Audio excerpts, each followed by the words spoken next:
En realidad, el protocolo indica que debiera comenzar agradeciendo la invitación de los organizadores de estos teatros de batalla y el haberme incluido en el programa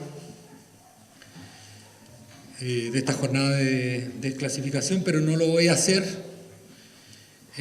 Estoy hoy día frente a ustedes en este lugar básicamente por una inveterada debilidad de carácter que padezco desde que tengo uso de razón.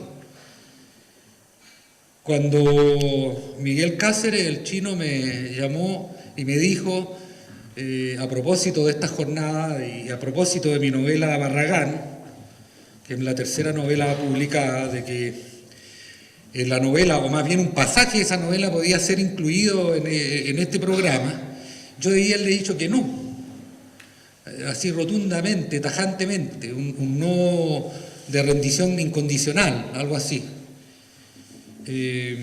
Pero dije que sí. 3 veces sí, como Pedro, pero al revés. Porque yo estaba trabajando en otra novela. Estoy trabajando en otra novela que curiosamente también está ambientada en Tierra del Fuego y yo no tengo la capacidad para asumir distracciones. Pero a modo de atenuante puedo arguir de que, y después con Joaquín también lo conversamos, pero puedo arguir de que en esto operó, en esta aceptación operó la alta estima que tengo por Miguel y por su trabajo. El haber aceptado, o sea, quedó claro que no hay agradecimiento, pero el haber aceptado me implicó algunos sacrificios, si caben esos términos, por lo menos 3, los que voy a relatar rápidamente. Primero, el primer sacrificio, la primera estocada, es tener que releer una novela que escribí hace 10 años y que publiqué hace 8 años. Básicamente es el capítulo 29 de la novela Barragán. Para mi desgracia, uno de los capítulos más extensos de la novela, y en ella, en síntesis, se relata el asalto a un puesto militar en la zona de San Sebastián, en la Tierra del Fuego argentina, perpetrado por Felipe Barragán y sus hombres, ¿no? Felipe Barragán, mestizo, insurrecto, que a fines del siglo XIX operó en la isla de Tierra del Fuego contra los intereses y propiedades de los blancos o de los colonos. Atacan de noche, terminan incendiando este puesto que era muy precario, con unos corrales, en la novela, unos caballos que son más bien unos jamelgos, incendian el local, no hay muertos. El hecho más dramático es el de un joven militar, un soldadito que termina herido de bala en la pierna, en una de sus piernas, y termina quemado en el cuello, cara y cuero cabelludo. Luego se disipan, hay algunos disparos y el capítulo finaliza con cada uno por su lado, digamos, en este caso. Eso es el primer resumen, digamos, de la participación de Felipe. Pero yo quería decirle que para cualquier narrador, para cualquier novelista que tenga el mínimo de sentido del pudor, sabe de que uno de los ejercicios más difíciles es releerse. Y termina siendo insufrible, porque uno tras cada línea, cada frase, se va corrigiendo, va tarjando, va borrando y soportando la vergüenza como pueda. Esto no lo habría escrito así, por supuesto. De hecho, no lo habría escrito. Entonces, no es agradable releerse en este caso. Además, una historia que ya tenía en el pasado. Lo segundo tiene que ver con esta suspensión de la novela a la cual no me voy a referir, que estoy escribiendo, y yo soy de aquellos escritores que necesitan el ejercicio diario para mantener el pulso narrativo y un poco, como se dice, el hilo de la historia. No puedo distraerme y luego retomar este ejercicio. Y en tercer lugar, porque me obligó, esto todo entre comillas obligó, a realizar un viaje a Tierra del Fuego, a Río Grande y a Ushuaia después de casi 15 años. realicé ese viaje, con todo lo que significa las distancias que ustedes conocen y las horas de bus y todo eso, y todo lo demás. No sé a quién pasarle el parte médico. El 7, 8 y 9 de octubre, me parece. Bueno, pero les quiero contar lo siguiente. Vamos así por parte. Mi relación literaria con Felipe Barragán, con este personaje que en términos oficiales para la historia de Magallanes no existe. Felipe Barragán es un insurrecto, como les decía, que operó contra los intereses de los colonos blancos de Tierra del Fuego a fines del siglo XIX, pero que no figura en la historia oficial, si pudiéramos llamarla así. Yo el año 1988 escribía poesía, decidí escribir mi primer libro y publicarlo. Ese libro es un librito de 20 poemas que se llama La Cacería, cuyo tema es el genocidio indígena en la Patagonia, específicamente en Tierra del Fuego. Para la escritura de mi primer libro de poemas, traté de documentarme, no mucho tampoco. No tenía mucha claridad con respecto a lo que quería decir poéticamente, pero tropecé con este libro, que es de José Pérez Schlatter, del año 1985, cuyo título es Extinción indígena en la Patagonia. Y aquí doy por primera vez con el nombre de Felipe Barragán. Y yo, ampuloso, grandilocuente, quise dedicarle el libro a Felipe Barragán. Y de hecho tiene un epígrafe, mi primer libro, como le decía, altisonante, barroco. Bueno, como dice Borges, los jóvenes son barrocos porque no tienen mucho que decir. Él lo decía a propósito, guardando todas las proporciones de su primer libro, Fervor de Buenos Aires. Y el epígrafe de mi libro La Cacería dice: a Felipe Barragán, el insurgente que ya no vuelve. Curiosamente no le dediqué ningún poema a él, pero bueno, tropiezo con Felipe Barragán, es mi primer contacto con este personaje. Y sin saber que 20 años después iba a escribir una novela de casi 400 páginas donde el protagonista iba a ser Felipe Barragán.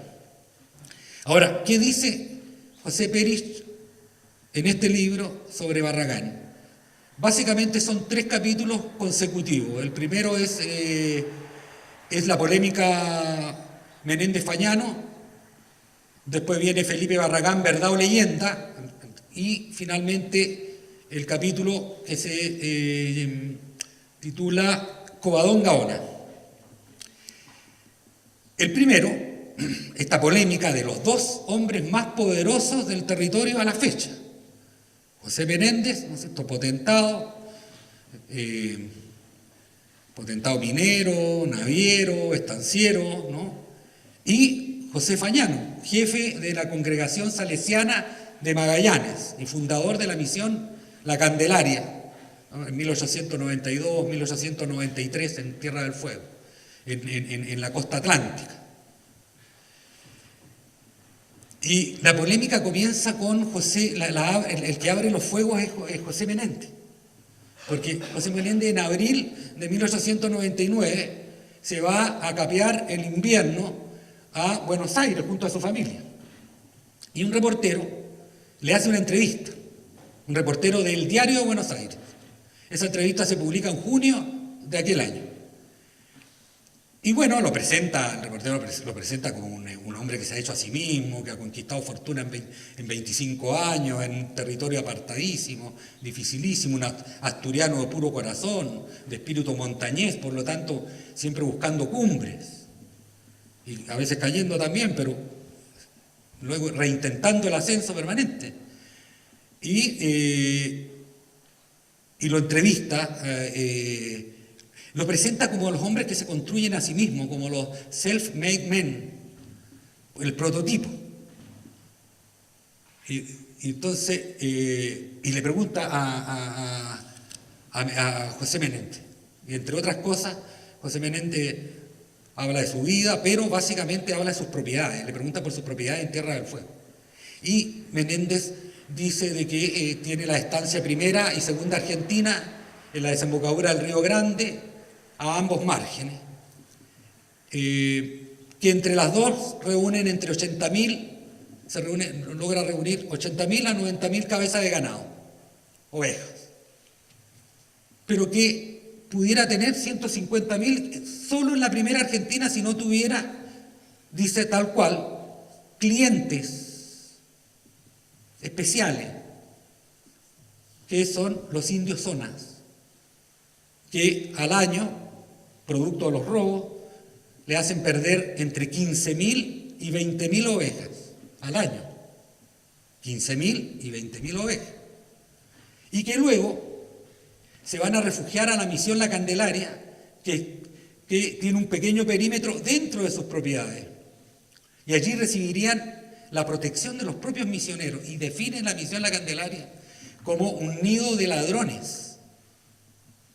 Luego dice que, por ejemplo, que los zonas son astutos, son solapados, que hay que tener cuidado si llegan a hacerse de un arma de fuego, y que les encanta robar, gozan con el robo y con el daño a la propiedad ajena. Eso dice don José Benente. Bueno, esta entrevista llega a oídos y a ojos y al alma de José Fagnano, quien responde a través del mismo medio. Y no responde suavemente, sino que... porque Fagnano también en la primera carta le recuerda de que los hacendados tenían que desembolsar una libra esterlina por cada indio o ona que tenían en la misión durante 3 años, que en el fondo eso iba a engrosar las arcas de los misioneros, etcétera, etcétera, etcétera. Ya le da un sentido económico a este juego, ¿no? Entonces, Fagnano, ante estas dos acusaciones del nido de ladrones y de ser un aprovechamiento económico a favor de la Iglesia, le responde de que ninguna de las dos.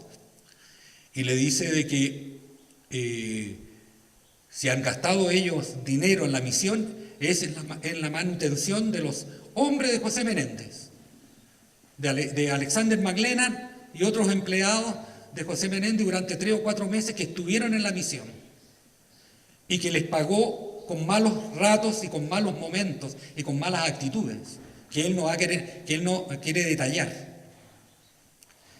Y le menciona de que el propio McLennan fue atacado por los indios zona como represalia también a acciones funestas del propio McLennan.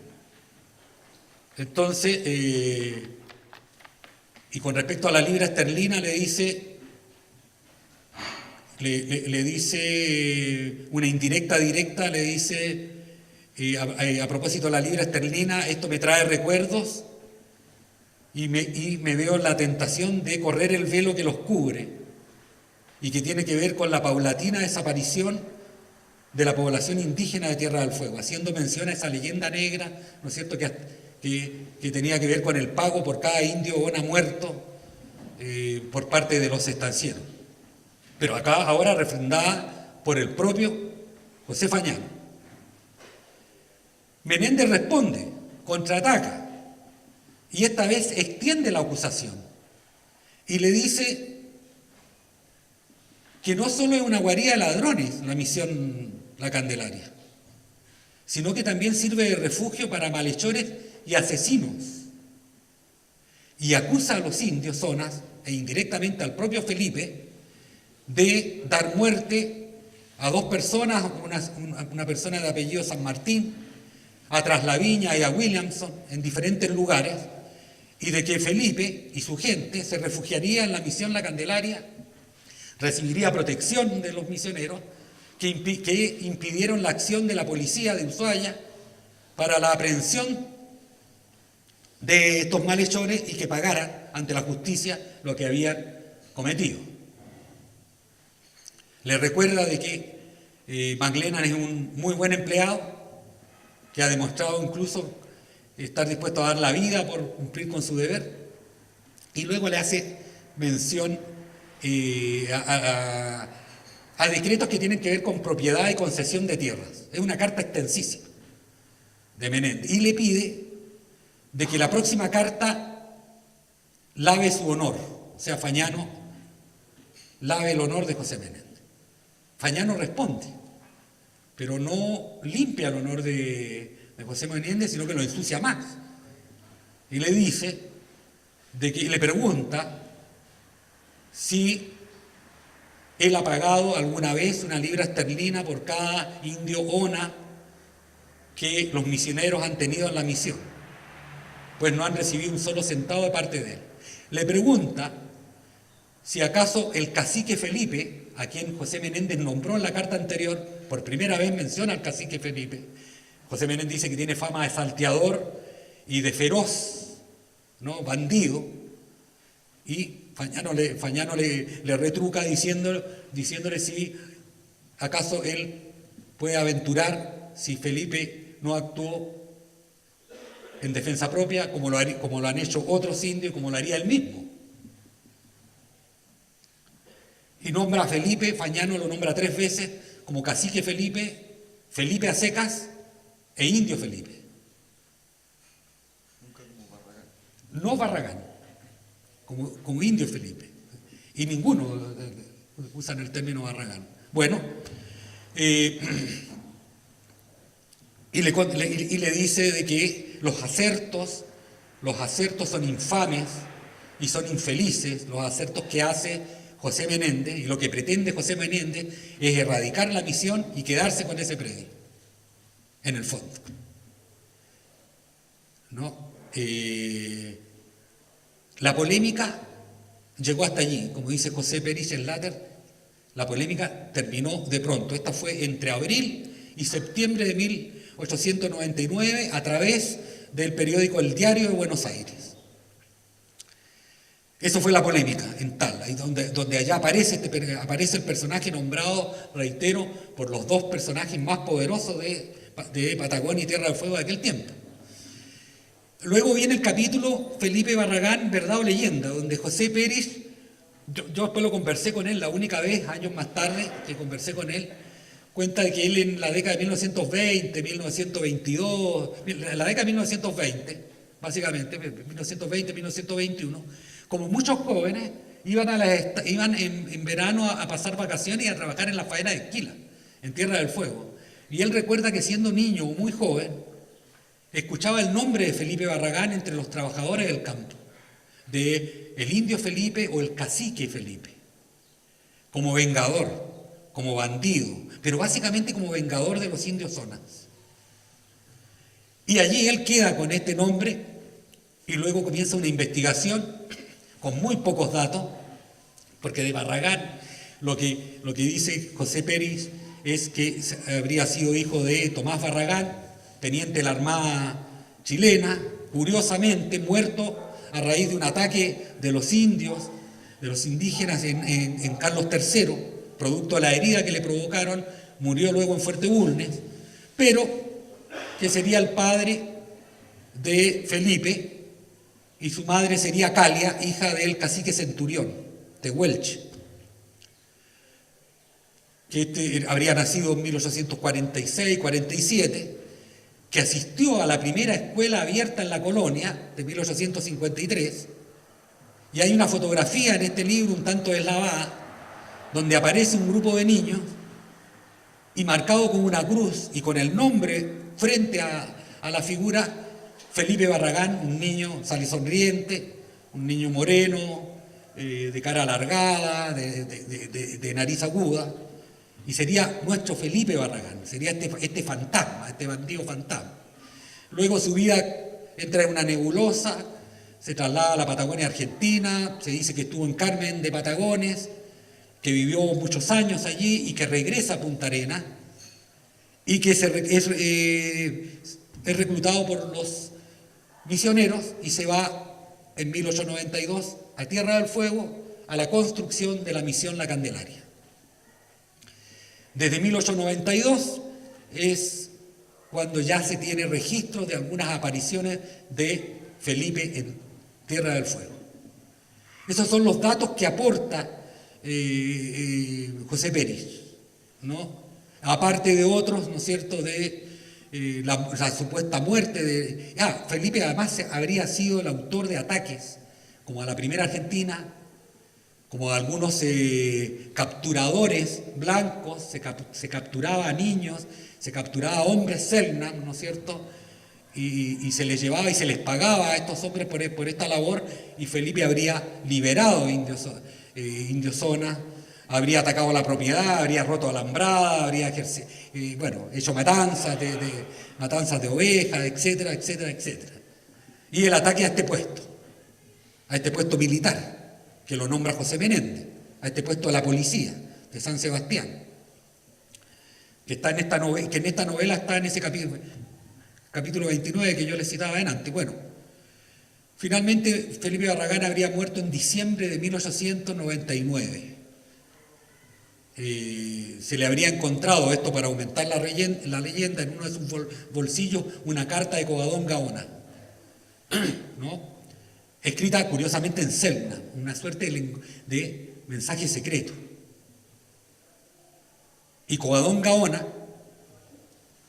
era una criada al servicio en la casa de Rodolfo Stubenrauch, antiguo administrador de los lavaderos de oro de Popper en el Páramo, en la costa atlántica, que habría sido traída de Tierra del Fuego a los 10 años y habría servido 15 años en la casa de Stubenrauch, incluso viajó con ellos a Alemania, hizo un curso de servidumbre, estaba alfabetizada, y era un personaje muy conocido en la llamada colonia de Punta Arenas.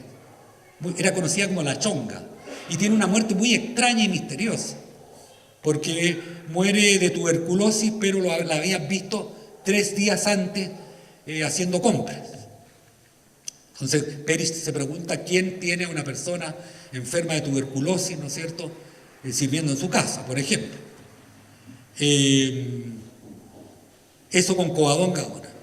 Y eso es todo lo que tenía para escribir el libro, para escribir una novela de 400 páginas. Por eso esta es una de las novelas que más me costó escribir, porque los elementos eran muy precarios. Pero me obligaron, no voy a hablar de la novela que está en suspenso, a realizar este viaje, porque ya estaba embarcado con Barragán, y ya estaba metido en el tema, y ya me olvidé de la novela que estaba escribiendo por lo menos por 7 días, y ya me agencié un viaje a Ushuaia, y de pronto me iba cruzando la estepa, que me gustó verla por horas, ver la misión La Candelaria nuevamente, la que yo había conocido algunos años, la casa matriz, todas esas horas. Llego a Río Grande. En Río Grande tengo contacto con poetas amigos, Julio Leite, Freddy Gallardo, con Sole Ponce. Yo a ellos no les quiero contar cuál es el motivo de mi viaje. Y el motivo de mi viaje es que yo recordé, como ya estaba metido con Barragán de nuevo, de lo que me parece increíble, de que yo recordé que cuando estaba escribiendo esta novela, un amigo escritor, un cuentista fueguino de Ushuaia, Nicolás Romano, me dice que hay un hombre, un funcionario del Poder Judicial de Ushuaia, que es experto o que se dedica gran parte de su tiempo libre a buscar y pergeñar en documentos antiguos, en periódicos, en pasquines, y dar con personajes que se creían perdidos de Tierra del Fuego u olvidados. Y que este personaje era Alonso Bristol Torres. Yo, cuando estaba escribiendo la novela, no alcancé a ir y hablar con este personaje que era amigo de Nicolás Romano. Bueno, para este viaje me contacto con Nicolás. Nicolás me dice que afortunadamente este hombre está todavía en Ushuaia, que mantienen la amistad y que sí, él me puede conseguir una reunión con él. Porque él tenía información de Felipe Barragán, información de periódico de Felipe Barragán. Bueno, eso yo no se lo quería, pero me exigía máxima discreción y un contacto muy breve con él. Y muy rápido, porque era un hombre realmente extraño. Bueno, yo parto a Ushuaia diciendo de que en realidad voy porque quiero escribir una antología de poetas fueguinas, entre esas Anaí Lazzaroni, amiga mía, excelente poeta, que vive en Ushuaia. Esa era la excusa. Pero yo voy a buscar a Alonso Bristol Torres. Parto al otro día a Ushuaia. Nicolás Romano me pasa a buscar ahí en el Hotel Sarmiento, frente al terminal. Me lleva a este encuentro que paradojalmente Alonso vive en una calle llamada Presidio, en las estribaciones del Cerro Corona, que es una callecita muy pequeña, en ascenso por supuesto, mal pavimentada, de apenas 2 cuadras y con ese nombre. Y yo le digo a Nicolás, bueno, ya mal presagio, Presidio. Bueno, me dice, tú vas a ir, pero yo no te puedo acompañar, ese es uno de los acuerdos que tengo con Alonso, vas a ir, es la tercera casa, a mano izquierda, él te está esperando. Tienes que entrar por un pasillo, es al fondo. Hago eso, llego a una especie de zaguán estrecho, con puertas enfrentadas, y al final está la puerta. Golpeo, y me abre un hombre pequeño, encorvado, con unos mechones, que le caen, semicalvo, muy frágil, de un aspecto muy frágil, de una piel muy blanca, casi traslúcida, como no tocada por el sol, y unos dedos puntiagudos, con manchas de nicotina en los dedos, como yo dejé de fumar, ahora me fijo en eso, tenía los dedos de fumador. Me saluda, me dice que me conocía, que me había visto hace 15 años en un encuentro de escritores en Ushuaia, yo no lo recordaba, él se acordaba perfectamente. Y me recuerda el compromiso de que este es un encuentro breve, que no debo dejar registro, nada de fotografía, de grabación, nada de nada. Solo la lectura de los documentos que él me va a facilitar. Con respecto a Felipe. Era una habitación muy extraña, atiborrada de objetos antiguos, de archiveros, de periódicos, de esas grabadoras, no sé si recuerdan, unas grabadoras pequeñitas con cassette chiquitito de los reporteros antiguos, de los videos. Había un computador, sí, como seña de lo contemporáneo. Una habitación muy extraña. Y él muy extraño, yo lo archivé enseguida. Este es un personaje para mí. Este personaje lo voy a meter en alguna novela en algún minuto. Bueno, y él, miro el lugar, había varias fotografías ampliadas de Ushuaia antiguo, de la construcción del presidio. Y él me dice, me dice que le gusta la poesía, mientras me está diciendo eso de la poesía, hablamos un poco de Oliverio Girondo, etcétera. Yo pensé que iba a venir con un archivo y viene con una carpetita delgada, ya es mi primera decepción. La abre y dentro hay una página de periódico del diario El Despertar de Ushuaia, fechada el 27 de agosto de 1898, con el título de Ataque al puesto policial de San Sebastián. Y allí relata los hechos donde se culpa directamente a Felipe, al cacique Felipe y a sus hombres, en un periódico. Yo quedé impresionado por 2 cosas. A mí me impresionó mucho, aparte del ataque, de que una de las víctimas fue un policía raso, Octavio Sierra, de apenas 19 años, que sufrió una herida de bala y que sufrió quemaduras en el cuello, cara y cuero cabelludo. Lo mismo que yo había contado en la novela, sin conocer el periódico. Eso ya me ha ocurrido antes, pero nos deja impactar al propio autor. O sea, yo relaté un hecho que está registrado en ese periódico. Pero lo que más me impactó fueron la frase final. Decía, los culpables del ataque al puesto policial son el cacique Felipe, con letras altas, y sus hombres. Punto seguido, dice, esto es guerra, en letras altas. Guerra. Lo plantea el Poder Judicial, ¿no es cierto?, de Ushuaia, en aquel entonces, una guerra con Felipe y con las acciones de Felipe. Ustedes no van a creer, bueno, pueden llegar a imaginar mi emoción de ver ese documento, de darle solo una lectura. Parto hacia Río Grande con todo este entusiasmo. Pensé en contárselo, pensé en contarle esta novedad, contarle al chino, muy entusiasmado. Llego a Río Grande, me encuentro con mis amigos nuevamente,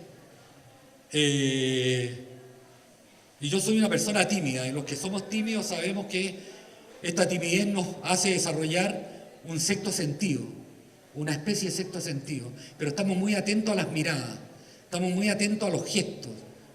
Los que son tímidos lo saben, estamos atentos, siempre como que estamos sospechando de estar en un ambiente hostil y que esa hostilidad está dirigida a nosotros. No sé por qué, pero dirigida a nosotros. Y yo les cuento, y hay otra debilidad o pecado de carácter es de que cuando tengo un hallazgo no me lo puedo guardar. Entonces les cuento a mis amigos, a Julio esta vez y a Freddy, el hallazgo de este documento de Felipe Barragán, muy entusiasmado, pero detecto en ellos, en una fracción de segundo, en un cronón, por exagerar, detecto una sonrisa entre ellos. Bueno, eso me fastidia un poco, ¿no es cierto? Y te digo, bueno, ya, o sea, ¿qué pasa, compañero? O sea, no, me dice que lo de Alonso Bristol Torres es conocido, el único que le cree es Nicolás Román. Bristol está loco. Es un personaje extrañísimo que ha inventado situaciones, que ha llegado incluso a elaborar y a trabajar el papel para simular el paso del tiempo y trabajar con tipografía antigua, y ha ido reconstruyendo un pasado para él secreto que no existe, y ha inventado y ha hecho caer, bueno, yo soy ya una larga lista de incautos, al propio, incluso al afamado Ricardo Piglia, escritor, novelista argentino, ¿no es cierto?, famoso, porque Piglia quería escribir una novela sobre Carlos Gardel, pero sobre el Gardel juvenil, el delincuente juvenil, que habría estado encerrado en el presidio de Ushuaia, antes de ser Gardel. E incluso Vilamatas, Enrique Vilamatas, también buscó un contacto con este hombre, porque estaba interesado en escribir sobre Simón Radovisky, anarquista famoso que estuvo preso en el presidio, en la cárcel de Ushuaia. Ustedes imaginarán que todo mi entusiasmo y toda mi novedad se me vino a los pies. Podrán imaginar el regreso, pasar frente a la misma misión, y a modo de consuelo, con esto termino, estas mal hilvanadas palabras, de esta aventura que me obligaron a vivir los organizadores de los teatros de batalla en Ushuaia, y me vengo, pero siempre, no sé, hay un consuelo, ¿no es cierto? Pensé en el poema que ustedes conocen mejor que yo, ¿no? El hombre imaginario de Nicanor Parra, ¿cierto? Del hombre imaginario, la casa imaginaria, rodeada de un bosque imaginario, camino imaginario. Pero donde en ese poema lo único que no es imaginario es el dolor. El único elemento no real del poema, cuando ustedes lo lean y lo revisen, se van a dar cuenta, es el dolor. Es lo único no imaginario. Y hice un símil con la historia de Barragán, con esta historia que novelé, ¿no? Porque sí, puede ser imaginaria el alzamiento, la acción de Barragán, quizás no fue solo uno, puede ser imaginaria los asaltos, las acciones, la intención de venganza. Lo que no es imaginario en esta historia es la desaparición del pueblo Serna. Eso no es imaginario, eso es real. Entonces, me queda, ¿no es cierto?, bien, es imaginario Felipe Barragán. Son imaginarios sus hombres, Antonio Curel, sus lugares tenientes. Es imaginaria esta guerrilla de venganza en Tierra del Fuego. Pero nuevamente el dolor es la excepción. Gracias.